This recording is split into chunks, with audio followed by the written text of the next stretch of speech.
തെന്നിന്ത്യൻ lady super star Nayanthara 40ൻ്റെ നിറവിൽ. താരസുന്ദരിയുടെ ജീവിതം പ്രമേയമായ നെറ്റ്ഫ്ലിക്സ് ഡോക്യുമെൻ്ററിയെ ചൊല്ലി വിവാദങ്ങൾ കത്തിപ്പടരുന്നതിനിടെയാണ് 40ാം ജന്മദിനവും എത്തുന്നത്. തിരുവല്ലയിൽ നിന്ന് തെന്നിന്ത്യയുടെ ലേഡി സൂപ്പർ സ്റ്റാറിലേക്കുള്ള നയൻസിൻ്റെ യാത്ര ശരിക്കും ഒരു അത്ഭുത കഥ തന്നെയാണ്. മനസ്സിനക്കരയിലെ ഗൗരിയായി മലയാളികൾക്ക് മുന്നിലെത്തിയ ഡയാന കുര്യൻ ഇന്ന് കോളിവുഡും കടന്ന് ആരെയും അത്ഭുതപ്പെടുത്തുന്ന ഉയരത്തിലാണ്.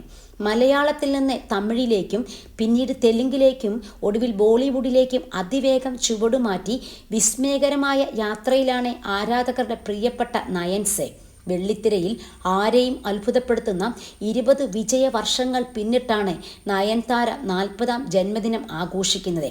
വ്യക്തി ജീവിതത്തിലെ പ്രതിസന്ധികളും തിരിച്ചടികളുമെല്ലാം പലപ്പോഴും വേട്ടയാടിയപ്പോഴും കൂടുതൽ ശക്തമായി തിരിച്ചു വന്നിട്ടുണ്ട് നയൻതാര. കഠിനാധ്വാനവും ആത്മസമർപ്പണവും നിശ്ചയദാർഢ്യവുമാണ് എതിരാളികളില്ലാതെ നയൻസിനെ വളർത്തിയത്.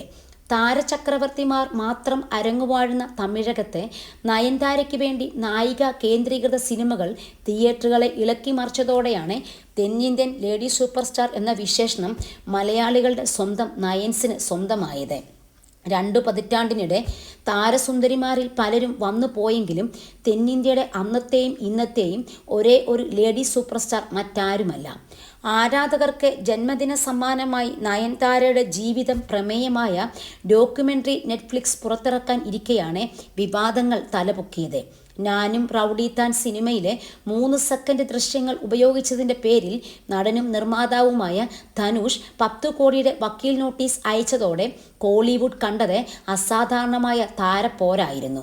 ധനുഷിനെ പ്രതികാരദാഹിയായ ഏകാധിപതിയെന്ന് വിളിച്ച് രൂക്ഷമായ ഭാഷയിൽ നയൻതാര തുറന്ന കത്തെഴുതിയതോടെ സമാനകളില്ലാത്ത പുതിയൊരു അനുഭവമാണ് തമിഴകം കണ്ടത്.